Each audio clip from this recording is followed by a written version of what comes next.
Shri Guru Nitai Gaur Premanandi Hari Hari Bol.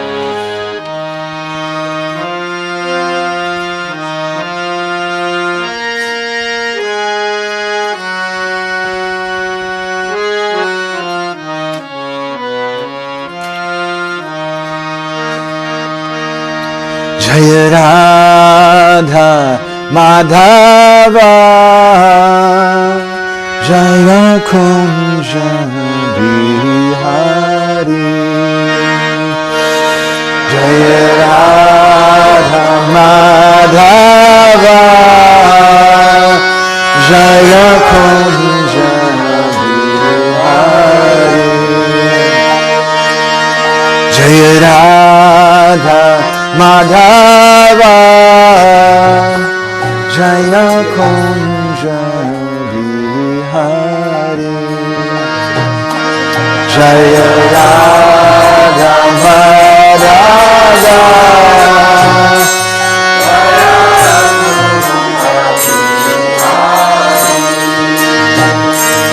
Jaya Gopi Janna Vallabha Jaya Girivaradhari Jaya Girivaradhari Jaya Gopi Jana Vallabha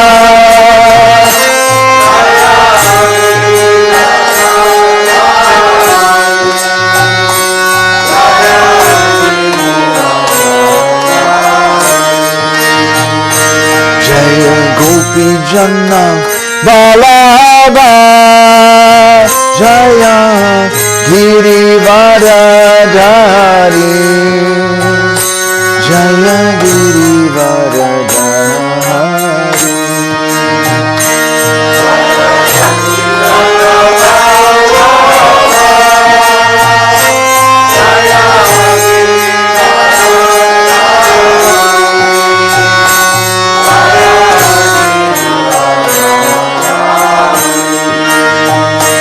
Jai Yashodanandana Jaya Brajajana Ranjana Jaya Brajajana Ranjana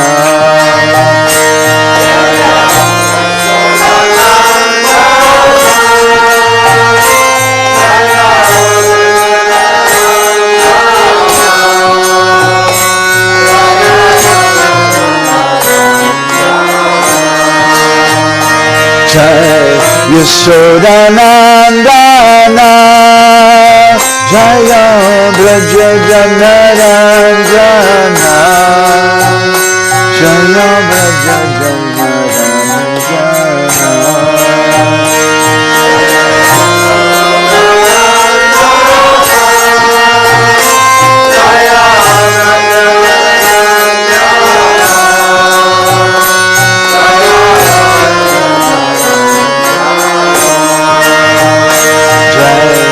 Yamuna Tiravanachari Jaya Kunja Bihari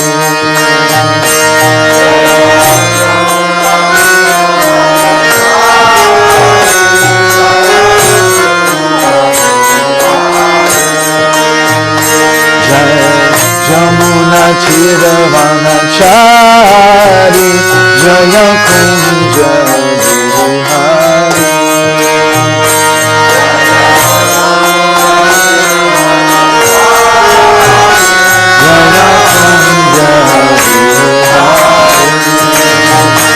Jaya Radha Madhava Jaya Kunja Bihari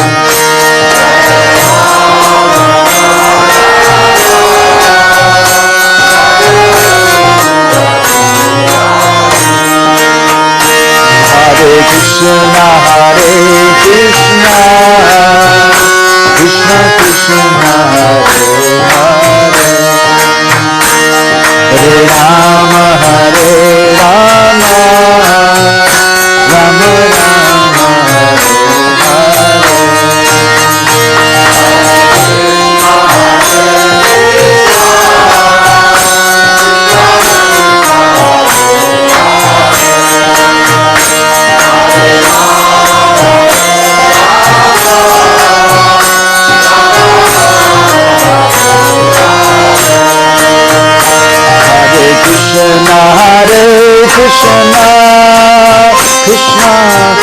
Hare Hare, Hare Rama, Hare Rama, Rama Rama, Hare Rama, Hare Rama, Rama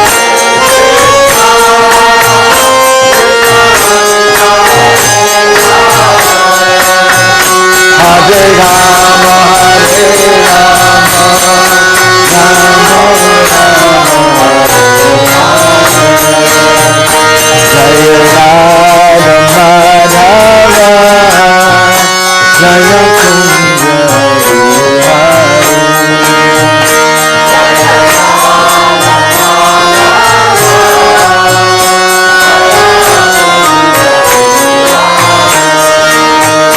Jaya Radha Madhava, Jaya Kunja Vihari, Jaya Girivaradhari. Jaya Radha Madhava, Kunja Vihari, Jaya Girivaradhari. Gopremanandi Hari Hari Bo, Shri Prabhupada ki, Shri Shiva Bhakti Siddhanta Saraswati Thakur Prabhupada ki, Shri Prem Dr. Nityananda Prabhu ki, Shri Prem Purushottam Sachinandana Gaura Hari ki, Grantaraj Srimad Bhagavatam ki, Iskanadawa ki, Gopremanandi Hari Hari Bo, Samaveda Bhaktavinda ki. All glories to the assembled devotees. All glories to the assembled devotees. All glories to the assembled devotees. All glories to Shri Shri Guru and Gauranga. All glories to Srila Prabhupada. Narayanam namaskrityam naram shaiva narotamam Divyam saraswatim vyasam tato jayamudirayat Vedi Ramayaneshchaiva Purane Bharate Tata Adavante cha madhye cha Hari Sarvatra Giyate Mukam Karoti Vachalam Pangum Hangayate Girim Yat Kripa Tamaham Vande Shri Gurum Dinataranam Paramananda Madhavam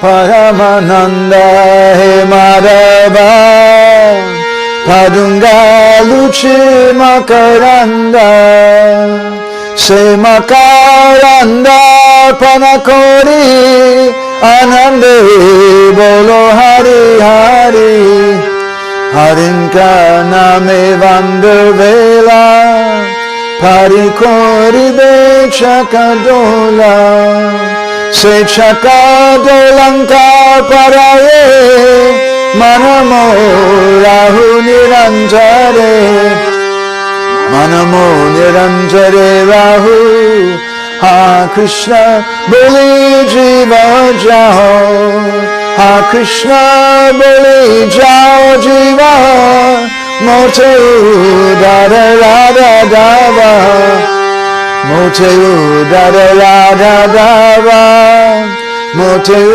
Dada Radha Dava Dharma Projita Kaitavota Paramo Nimatsranam Sutam Vedyam Vastavamatta Vastu Shivadam Tapatrayan Mulanam Srimad Bhagavate Mahamune Kute Kimva Parayishvara Sadhyo Hridya Viridate Chakati Bishu Shushu Bistakshanat Nigamako Pataro Galitam Valam Shukamukadam Itradavasam Yutam Pibata Bhagavatam Rasamalayam Mohoroho Rasika Bhavibabuka Om Namo Bhagavate Vasudevaya Om Namo Bhagavate Vasudevaya Om Namo Bhagavate Vasudevaya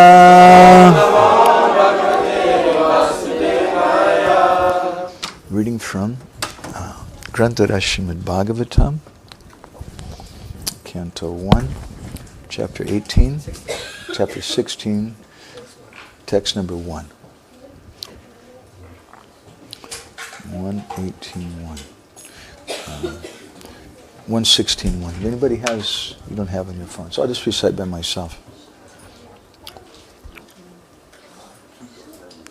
Sutta uvacha tata parikshad dvijavarya sikshaya mahim mahabhagavata sasaha yatahi stutyam abhijata kovida samadhishan vipra mahadgunastata. Please repeat. Sutta uvacha. Sutta Goswami said. Tata. Thereafter. Parikshit. Maharaj Parikshit. Dvijavarya. The great twice-born Brahmins. Sikshaya. By their instructions. Mahim, the earth. Mahabhagavata, the great devotee. Sasasa, ruled. Ha, in the past. Yata, as they told it. He, certainly. Sutyam, at the time of his birth. Abhijata Kobidaha,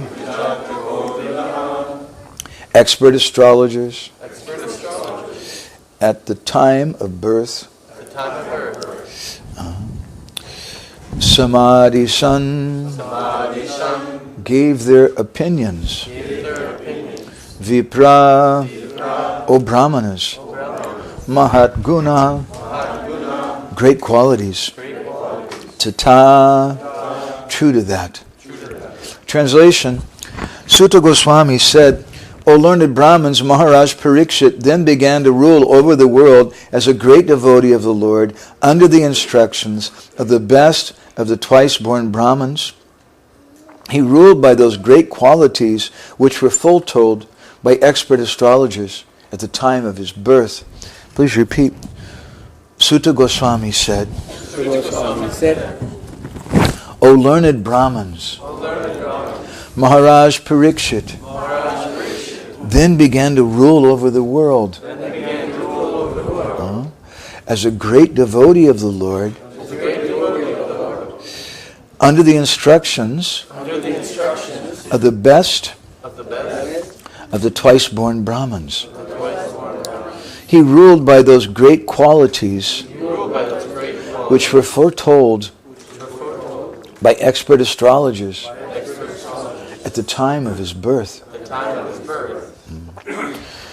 Purport by His Divine Grace, A.C. Bhaktivedanta Swami Srila Prabhupada.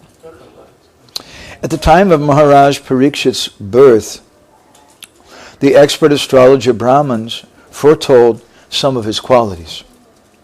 Maharaj Parikshit developed all those qualities being a great devotee of the Lord. The real qualification is to become a devotee of the Lord, and gradually all the good qualities worthy of possession develop. Maharaj Parikshit was a Mahabhagavat, or a first-class devotee who was not only well-versed in the science of devotion, but also able to convert others to become devotees by his transcendental instructions. Maharaj Parikshit was therefore a devotee of the first order, and thus he used to consult great sages and learned Brahmins who could advise him by the Shastras how to execute the state administration. Such great kings were more responsible than modern elected executive heads because they obliged the great authorities by following their instructions left in Vedic literatures. There was no need for impractical fools to enact daily a new legislative bill and to conveniently alter it again and again to serve some purpose. The rules and regulations were already set forth by great sages like Manu, Yajnavalkya, Parashara, and other liberated sages, and the enactments were all suitable for all ages and all places. Therefore, the rules and regulations were standard and without flaw or defect. Kings like Maharaj Parikshit had their council of advisors, and all the members of that council were either great sages or Brahmins of the first order. They did not accept any salary, nor had they any necessity for such salaries. The state would get the best advice without expenditure. They were themselves samadarshi, equal to everyone, both man and animal. They would not advise the king to give protection to man and instruct him to kill the poor animals. Such council members were not fools or representatives to compose a fool's paradise. They were all self-realized souls, and they knew perfectly well how all living beings in the state would be happy both in this life and in the next. They were not concerned with the hedonistic philosophy of eat, drink, be merry, and enjoy. They were philosophers in the real sense, and they knew well what is the mission of human life. Under all these obligations, the advisory council of the king would give correct directions, and the king or executive head, being himself a qualified devotee of the Lord, would scrutinizingly follow them for the welfare of the state. The state, in the days of Maharaj Yudhishthira or Maharaj Parikshit, was a welfare state in the real sense of the term, because no one was unhappy in that state, be he man or animal. Maharaj Parikshit was an ideal king for a welfare state of the world. Gora graganya gana gocha goloruharam Goranga gudatama gopyara kopa briksham Gopala gada ratidam yati singha gora Govinda deshi kavaram satatam namami Vanchakalpatarubhischa Kripa Sindhubhya cha Patitanam Pavanebhyo Vaishnavebhyo Namo Namaha Jai Shri Krishna Chaitanya Prabhu Nityananda Shri Advaita Gadadhar Shivasadi Gaura Bhakta Vrinda Hare Krishna Krishna Krishna Hare Hare Hare Rama Rama Rama Hare Hare.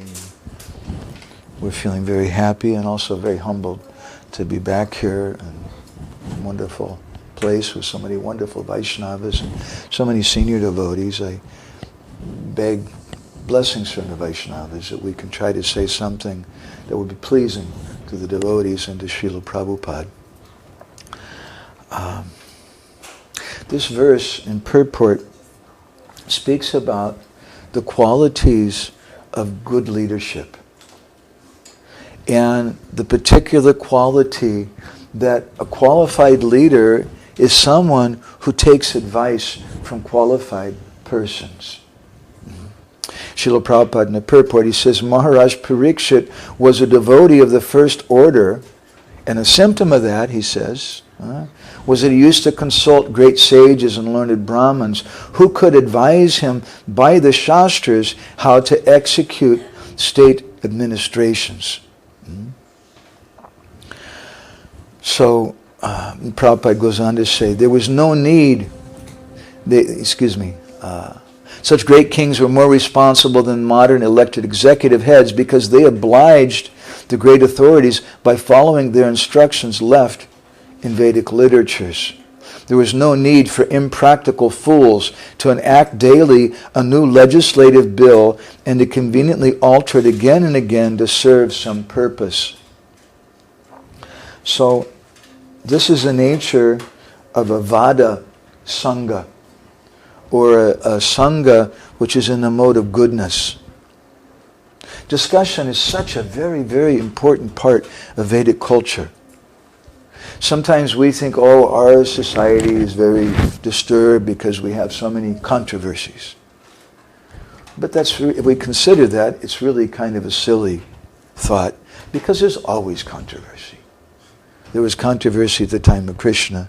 There was controversy at the time of Lord Ramachandra. There's controversy at the time of Srila Prabhupada. And there's controversy now. There'll be controversy in the future. Controversy is not a problem. Some devotees, they say, what are the problems? The problems are, did we fall from the spiritual world or not? Let's fight about it. Or can ladies be guru? Let's fight about that one. Or this thing or that thing. But personally, I don't think any of those things are the problem. Rather, they're very interesting topics to discuss. But the problem is that we're not always able to discuss them. And therefore, our acharyas have described that there are three types of discussions: Vada, Jalpa, and Vitanda.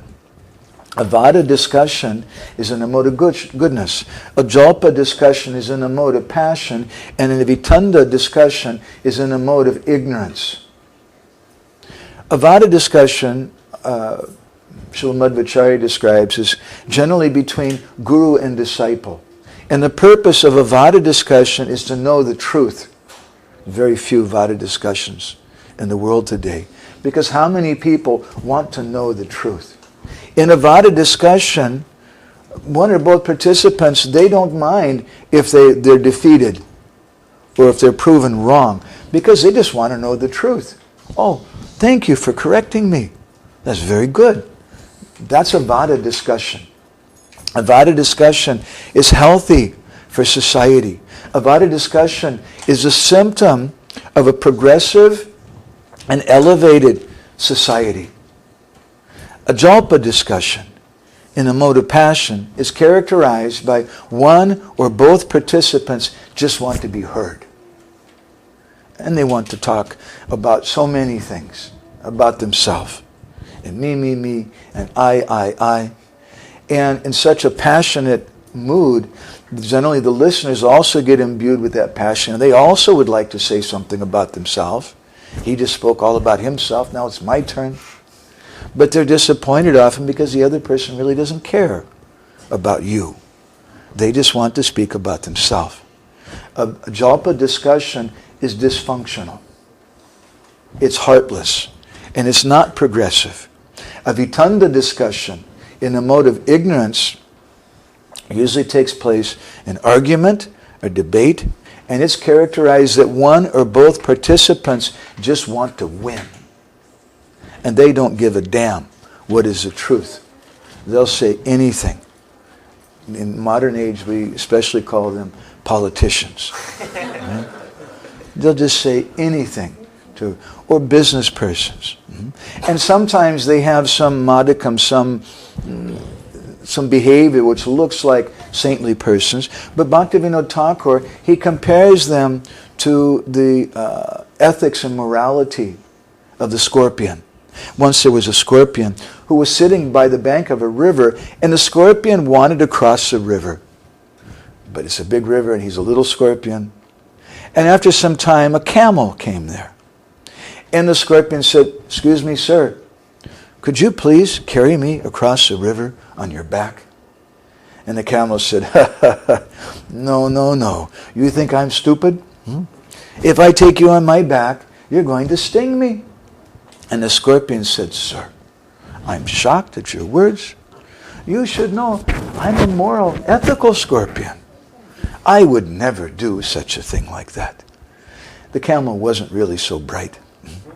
So he agreed, and he took the scorpion on his back, and they were swimming across the river, and halfway across the river, the scorpion stung the camel.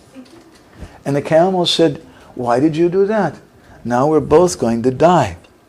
And the scorpion said, "What can I do? I can't change my nature."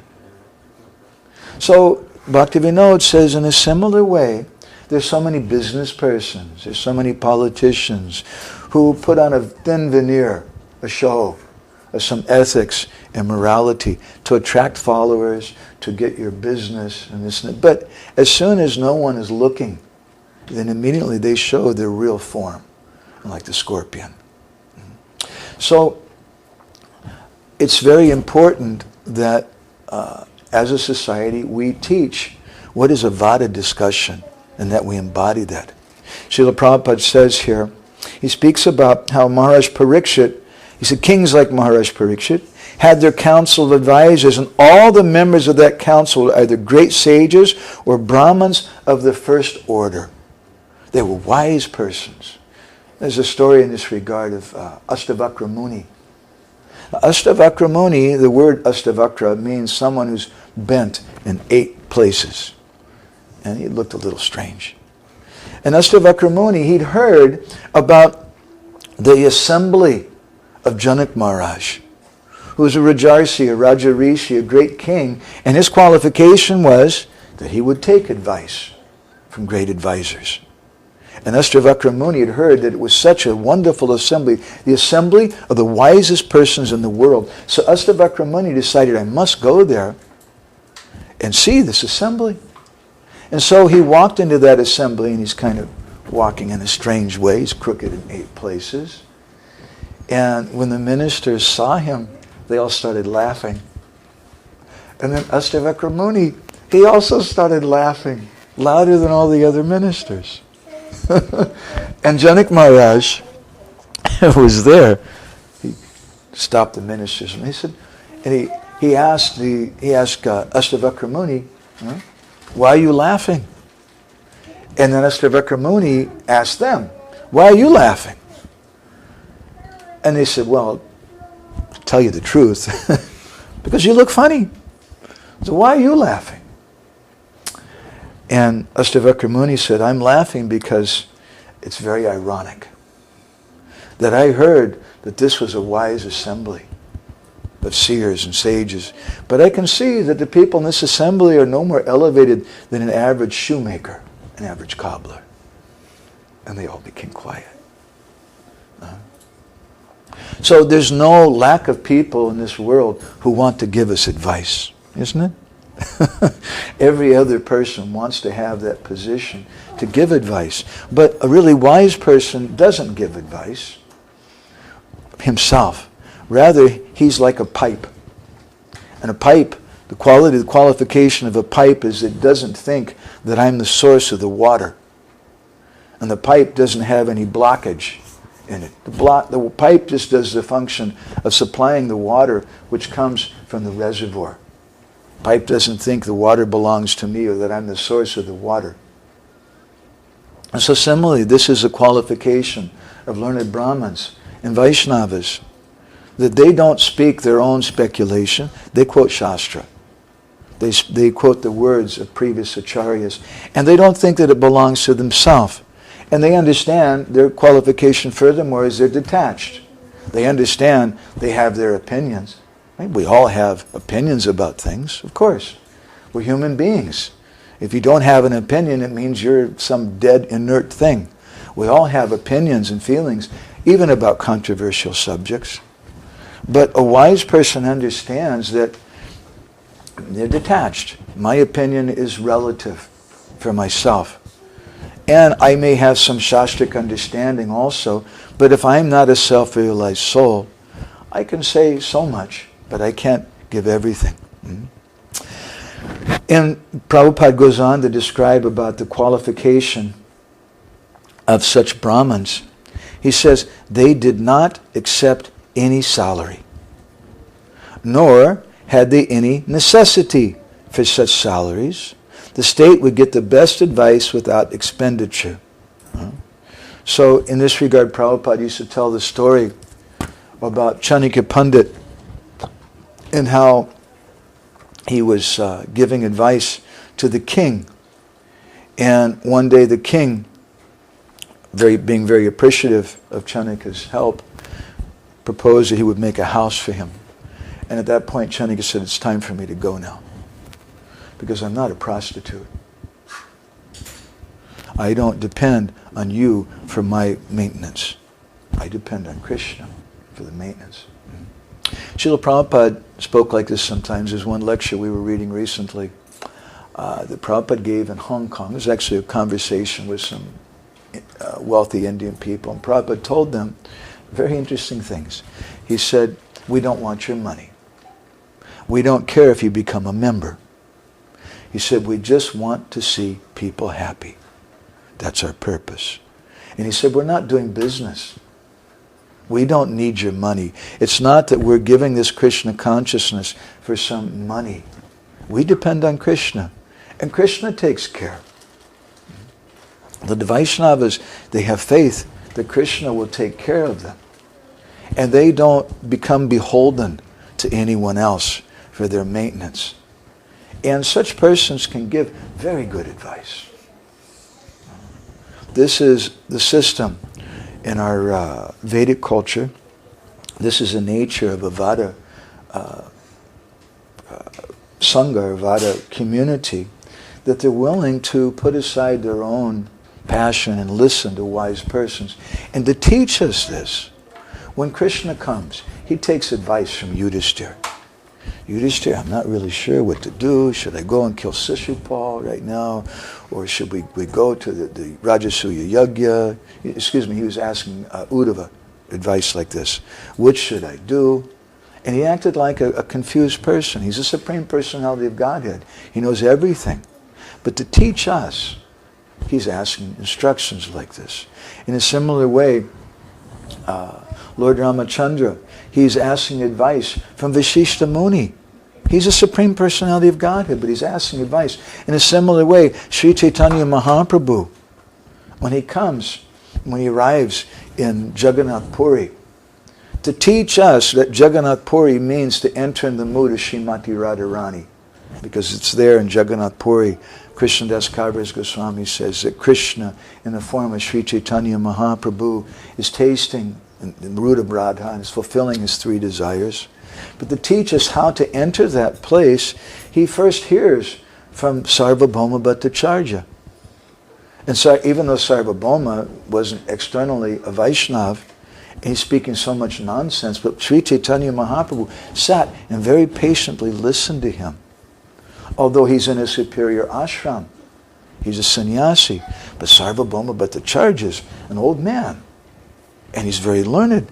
So Sri Chaitanya Mahaprabhu sat for a week and listened to Sarvabhauma. And finally, Sarvabhauma said, "You're really quiet. Do you get what I'm saying? Do you understand it?" And Mahaprabhu said, "Well, to tell you the truth, Vedanta Sutra is very clear and easy to understand, but your explanations, that's making me very confused." And this Sarvabhauma became annoyed, and it's a long story, you know. But he taught Sri Chaitanya Mahaprabhu Mukti Tattva. He became a devotee by the hand of Sri Chaitanya Mahaprabhu. And then later he told Mahaprabhu that you should go and hear from Ramananda Roy. And Mahaprabhu then heard from Ramananda Roy what is Sadhya Sadhana Tattva, the goal and how the means to attain that goal. Later he empowered Rupa Goswami to speak Rasa Tattva. He empowered Haridas Thakur to speak Nam Tattva. And Sri Chaitanya Mahaprabhu in each case sat and listened to them. But he's the knower of everything. Vedaischa Savairaham eva Vedyo Vedanta Kridveda Vid eva Chaham. He's a knower of everything. All knowledge and everything comes from him. But he's teaching us that a wise person should listen to other persons, should be able to take advice from other persons. In the Gita, Krishna describes much chitta madgata prana bodhayantas parasparam katayantas shamam nityam tushyanti cha ramanti cha, that this is a Vada community, a Vada Sangha, that where devotees, they're always thinking about Krishna, they're fully devoted to Krishna, and bodhayantas parasparam. Paraspara is a very important word in this verse. It means there's some back and forth. Sometimes we have a hard time understanding this conception. I'll give you an example. Some years ago we went to a very big temple in Europe. I won't say anything more than that. And the devotees were very kind. They greeted us with kirtan. We're supposed to go there and give some talks. And we'd never been there before. There's about, 10 or 15 devotees who greeted us, and they went inside the temple room. That temple room was probably 10 times or more bigger than this temple room, maybe 20 times. It's a huge temple room. And there's like 10 or 15 devotees there. It's like nothing. Right? Here's a little thought. If you want to organize a program in a university or something, and maybe you have 100 people come, but you have a hall that fits 10,000 people. If you have 100 people, it looks like a complete failure. But if you only get 20 people, and you have a hall that only fits 15, then it looks like a smashing success, right? So it was embarrassing for the devotees. And they told us, oh, we're very sorry. And they said, you know, it used to be so many devotees were here. And I asked them, I just felt some inspiration before I started to speak. I said, what happened? Why aren't the devotees coming? If Krishna Katha is such an all-attractive thing, and it is all-attractive, then why aren't the devotees coming anymore? And they were a little taken aback by my question. Maybe they hadn't thought about that. And finally the temple president says, because they're in Maya, Prabhu. And I said, no, I don't accept that. I'm sorry. Everybody's in Maya in this world. And before they were devotees, they started coming. Right? They were even more in Maya at that time, and they were coming. So that's not a good answer. What is the answer? And people were offering different thoughts, but none of them were satisfying. And finally I told them, I said, I think, you can correct me, but I think the reason why they're not coming is because we've been using Krishna Katha in the wrong way. We've been using Krishna Katha as a means to try to become famous, to try to get money from people, try to control people, and it becomes distressing to the heart. It's such an amazing thing if people can come to a Hare Krishna temple and someone's giving a talk, and the purpose of the talk is not to collect money. It's not to make members. As Srila Prabhupada told those people, we don't care if you give us your money. We don't care if you become members. We just want to see you happy. Who's doing that? No one is doing that anywhere in the world. It's such a revolutionary thing. This is Ahoitakiya Patiyata. This is a Sangha which is based on no personal motivation, and such a Sangha will never stop because it's something spiritual. And the result is Yagatma Suprasidati. Everyone becomes satisfied. They become so overwhelmed. They really don't want anything. What an amazing thing. They just really want to see me happy. Wow. And then everyone wants to come. I'll tell you another little personal story. I was once a life membership preacher. But my career as a life membership preacher was only one day. And I'll tell you the story behind it. I was in India in one temple, and there was a wealthy man, and he decided he wanted to hear some talk by some Hare Krishna devotees, especially from a Bideshi white elephant. And so the devotees asked me, that's my job, to go and give the talk. And so we went there, and this guy had like a 10-acre spread, and there were guards, at the gate, and big place. We go inside. I'm going with a group of Indian brahmacharis.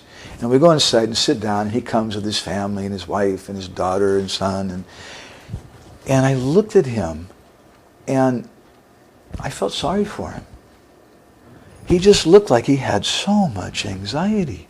And okay, he had a nicer house than I'm ever going to have. I'd ever want to have, and so much money and everything. But I felt sorry for the poor guy. And I remember what Prabhupada had said in a lecture. So I told him, I said, we're coming here. We don't want your money.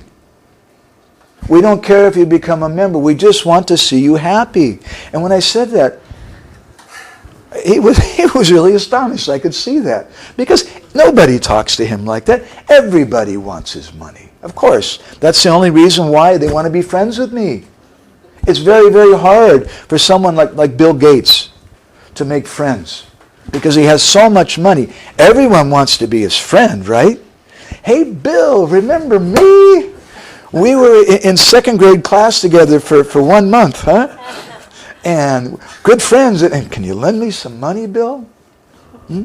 It's a very painful thing when people come to you and they want something out of you.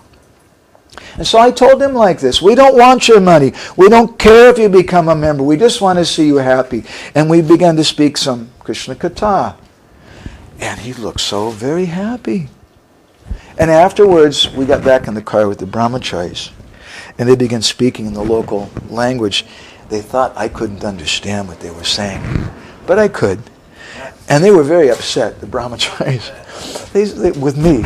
They said, what is he saying? We don't want his money. We don't care if he becomes a member. That's why we came. We want his money, of course. Of course they want him to become a member. And that was the end of my life membership career. They never asked me again. And I felt happy, because I'm not a prostitute. And Prabhupada's not a prostitute. We don't need your damn money. We depend on Krishna. And Krishna will take care. And I'll tell you something. If you really go to people and you really care about them, they'll give their money, they'll give their house, they'll give their family, they'll give their heart, they'll give everything they have. But if you just try to go like the horror movie title I saw once, Invasion of the Body Snatchers. Right? If you're just trying to collect someone's wallet or collect someone's body, it's a horror movie. It's something scary and frightening and depressing. Our movement is not like that. Our movement is meant to give people something without any remuneration. We don't care. We're doing this as a service for Krishna. And people who have that attitude, they're good advisors. And the qualification of a wise leader is they'll listen to persons like that. But on the other hand, it doesn't mean that everybody should listen to me. Prabhu, I've been a devotee for 2 weeks and I know 3 verses from Bhagavad Gita. I'm practically an incarnation. And you should take my advice. There's no lack of people who want to give advice. And the Bhagavatam instructs us that there are certain types of people who are, 11th canto says, they're dvisatsu. Dvisatsu means they see some duality. It means they're envious. And Srila Prabhupada says a very strong thing, don't mind, I'm not saying this, Prabhupada, I don't remember the verse number, it's in Madhya Lila of Chaitanya Charitamrita in one purport.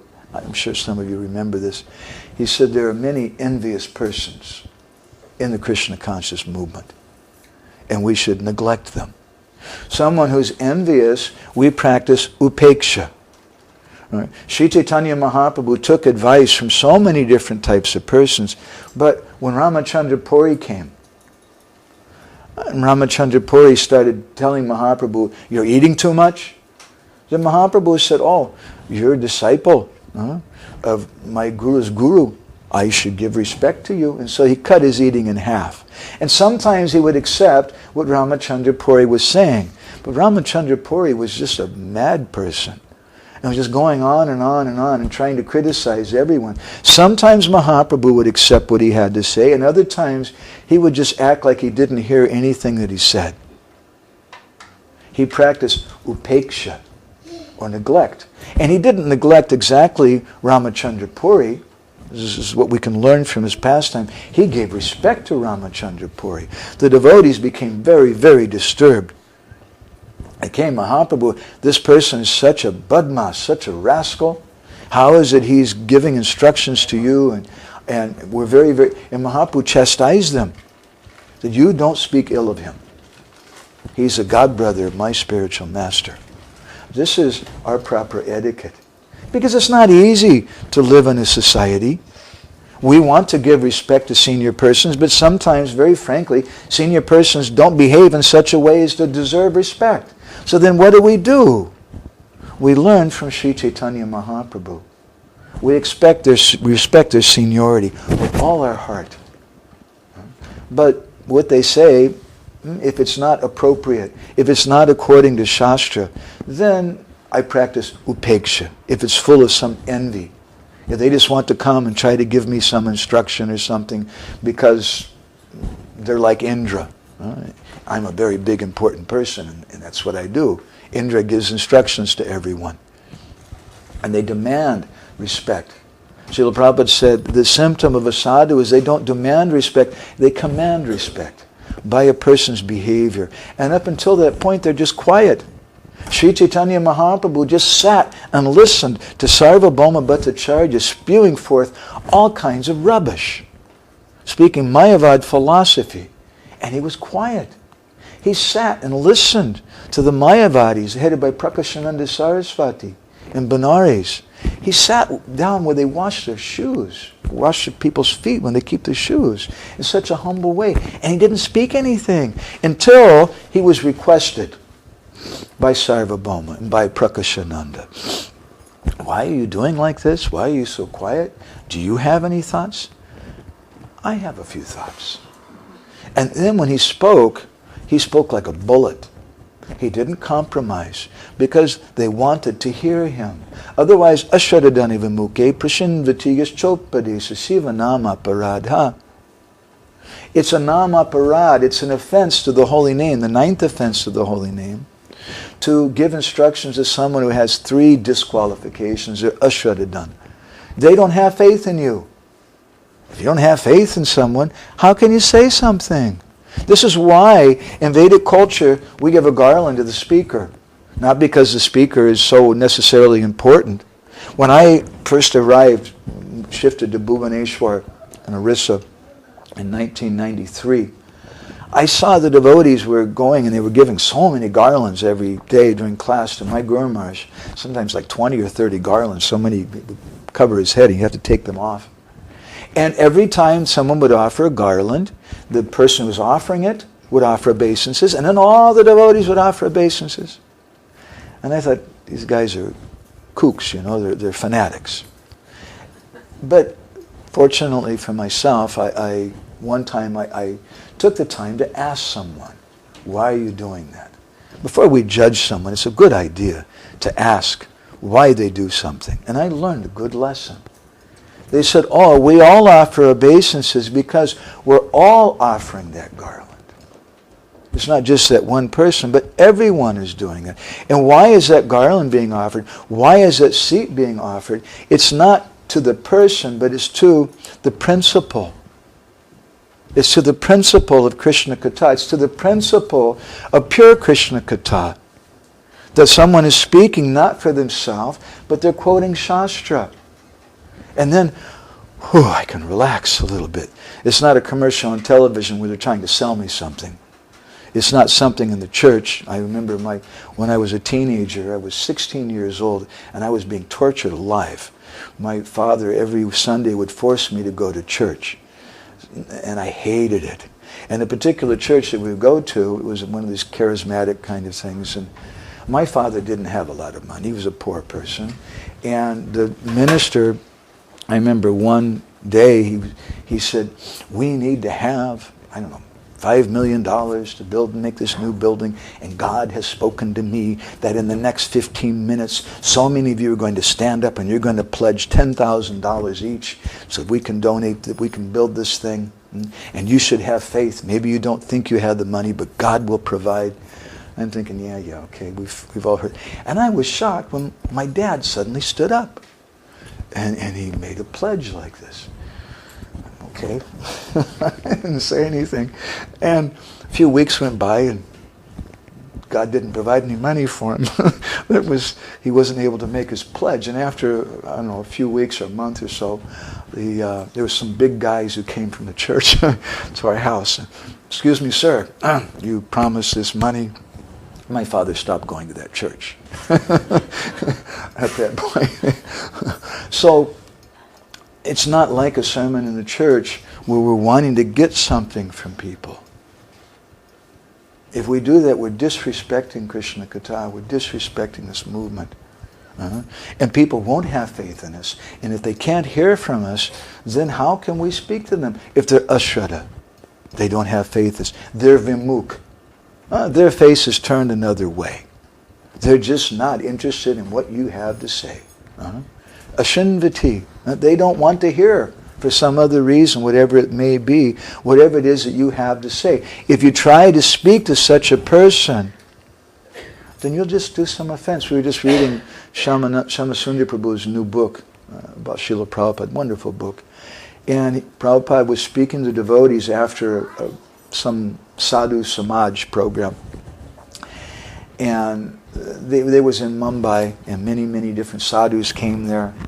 And they asked Prabhupada. Prabhupada refused to speak until the last day. And then he brought his disciples and he finally spoke. And later Prabhupada was criticizing that program and the so-called sadhus who were there. Prabhupada said they just come to talk about politics. And although they have some interest in Bhagavad Gita, they're just twisting everything that we're interested in nationalism and governmental rules like this and that. Srila Prabhupada writes here in the purport, there was no need for impractical fools to enact daily a new legislative bill and to conveniently alter it again and again to serve some purpose. Prabhupada says, such council members are not fools or representatives to compose a fool's paradise. A fool's paradise is that one where everybody thinks everything is based on legislation and management. And management is the most important thing. I'll tell you something a little controversial. I beg apology from the senior devotees and leaders here. But like all of us who've been around for some time, I also sometimes hear disparaging comments about our society and about the leadership and things. But I think to myself, who cares? There's always a different Indra. And frankly, Indra has problems. He has all kinds of eyes all over his body, and they weren't originally eyes. And there's a reason why all those things are there. He has problems. But we don't really care, because devotees are just here for the purpose of hearing and chanting. And management is done for the purpose of hearing and chanting. Not that someone wants to become a big Indra, a big person. In such a mood spoils everything. It becomes then a fool's paradise. When senior devotees want to think about their career in ISKCON and how they're going to become a big person and become famous, what happens is that's the message that we're giving to younger devotees. That you should think about your career. And it ruins everything. Oh, I came here because I thought that there was no motivation here. I came here because I thought people really cared, and they didn't care about money or management or leaders or this or that, but they just cared about me. There's two types of bhakti. There's Gona Bhakti and Mukhya Bhakti. And Mukhya Bhakti means Shravanam, Kirtanam, Vishnu Smaranam, Padasevanam. It means Navavidi Bhakti. 9 different processes of bhakti. And those processes, hearing and chanting, remembering Krishna, etc., are so powerful that they can act on their own. And even if someone doesn't understand them, even if someone is doing it for another purpose, like a Jamil, chanting the name of Narayan, calling out for his son, not thinking of Bhagavan, the Lord, but thinking of his son, then still it's so powerful it'll act. That's Mukhya Bhakti. Now there's also Gona Bhakti, and Gona Bhakti is also important. What is Gona Bhakti? Gona Bhakti is secondary Bhakti, something which supports Mukhya Bhakti. That's the qualification of Gona Bhakti. It supports Mukhya Bhakti. And what is Gona Bhakti? Gona Bhakti is collecting money to build temples, to help with book distribution. Money is necessary, it's required, but money by itself doesn't give someone bhakti. Otherwise, Mr. Donald Trump would be a pure devotee, right? Every rich person would be be very well, be full of bhakti. Building temples is Gona Bhakti.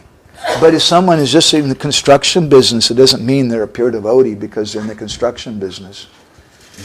Management is an important thing, but by itself it doesn't give bhakti. But all of those things, if they're supporting Mukhya Bhakti, then they become Gona Bhakti. When we do them on the order of the spiritual master, then they become purified. But if we do them for themselves, if we forget the purpose why we're doing it.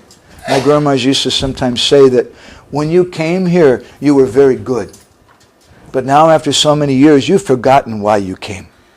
And now you're just absorbed in external things and wanting to collect money or position or this and that, and everything becomes spoiled. It becomes spoiled for ourselves. And it becomes spoiled more significantly, more disturbingly. It disturbs the entire movement. And so everyone, as the Beatles said, we all want to save the world. We all want to reform the society. Everyone has a nature like that. But what's the best way to reform the society? In the words of Gandhi, be the solution to the problem that you see. If we see problems in the society, the reason we came here is for hearing and chanting. See that hearing and chanting is a solution. And it's not that management has no place. It's not that meetings and things have no place, but do them for Krishna. How many devotees today know the meaning of Ishtagosti? It's a sad thing. I don't even want to ask for a show of hands. Ishtagosti in our society many times has been turned into something which it's not meant to be. The very word Ishtagosti, we say Ishtadevata or Ishtadev.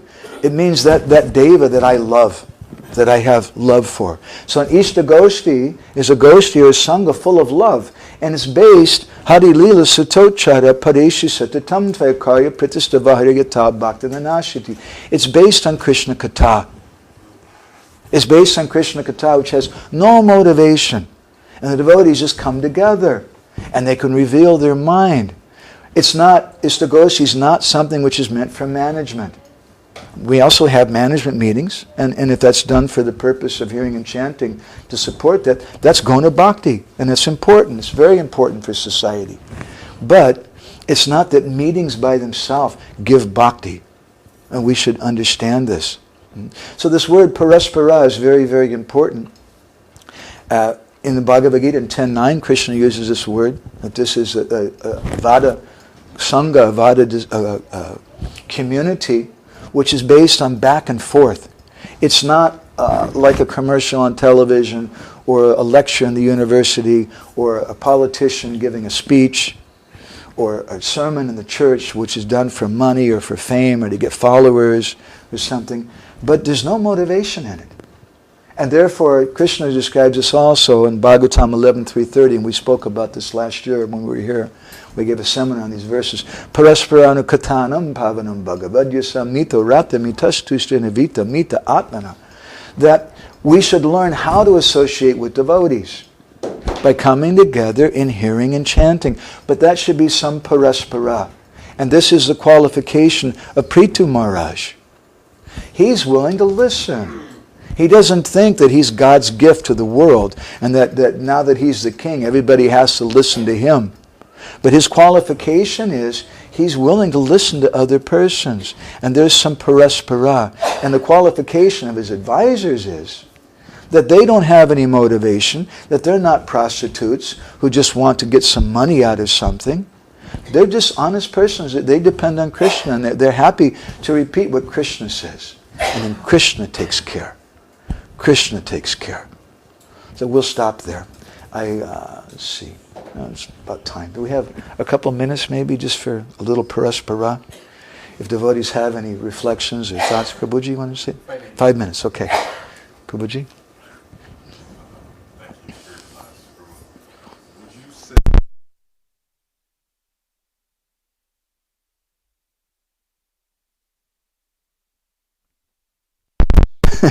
In our society, of course, advice can be good, it can be bad, but we want to speak on the basis of Shastra. My Guru Maharaj was very heavy about this. He once told us, he said, if you can't quote Shastra, don't tell them you're my disciple. And this is our qualification. We should speak. It doesn't belong to us. It belongs to Shastra. It belongs to Prabhupada. The words are not our words. But we're just trying to, and that type of advice, yes, is the best advice. That's real advice. It's not just coming from my mental speculation. And we can have discussions and we can be honest and say, well, gosh, that doesn't really appeal to me. That doesn't make sense to me. But who am I? I have one opinion. I understand if we want to talk about Varnashram Dharma or Lady Gurus or all these controversial things, there's different opinions. Definitely I have an opinion. I'm a human being. But what's the value of my opinion? We should speak Shastra. And the most important thing, especially about social things, we should work to have a discussion, Vada discussion. When we disagree with someone, we hear from them, oh, I didn't understand. Thank you. Thank you for speaking. I misunderstood. I thought you were wrong about this or that. Now I understand why you're saying that. I don't agree still, but I can understand why you're speaking like that. Because there will always be so many different opinions. And the strength of our society, the strength of any society is unity in diversity. that we come together, we have unity. Our unity is based on diversity. If everybody thought the way that I did in this world, it would be a pretty scary place, I can tell you. It would be pretty depressing. We wouldn't want that. We need different, we need conservatives, we need liberals, we need all types of opinions. Prabhuji, Lakshmana? What I personally observed in this kind of discussion is that I'm joining this society to become pure. Now, if I'm having a discussion with you, and in my mind, I don't agree, I feel I'm getting contaminated. Therefore, I have to stop the conversation because you're contaminating me. I gotta run. I'm sorry. I gotta run from another direction. So it's not like I'm enriching myself and I'm trying to understand you. I'm just concerned about my spiritual progress. And therefore, I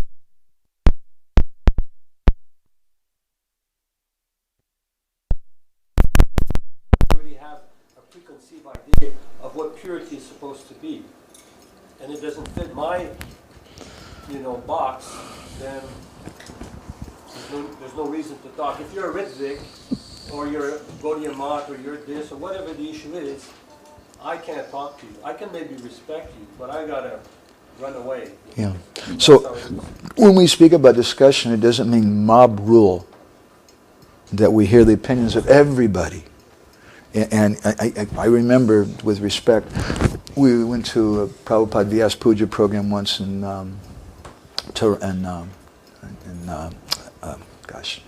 the other side of Canada, not Vancouver, thank you, when I was president in Seattle. And there was a senior Prabhupada disciple who was asked to speak. And I'm no doubt he's a nice devotee and a very special person. I was a little surprised to see that he was wearing Western clothes, and they asked him to come and sit on the Vyasasana. But anyway, and he sat down. The first thing he did is he started crying. And he said, Prabhupada's so merciful, he's so kind. He said, even though I smoke marijuana, and I smoke cigarettes and drink beer and things, still Prabhupada's so kind to me. And I have to confess, I wasn't very inspired by the talk. I thought, anyway, I was a senior person, and I respect and love that Prabhupada gave him mercy. And I give my respect to Srila Prabhupada through that devotee with all my heart.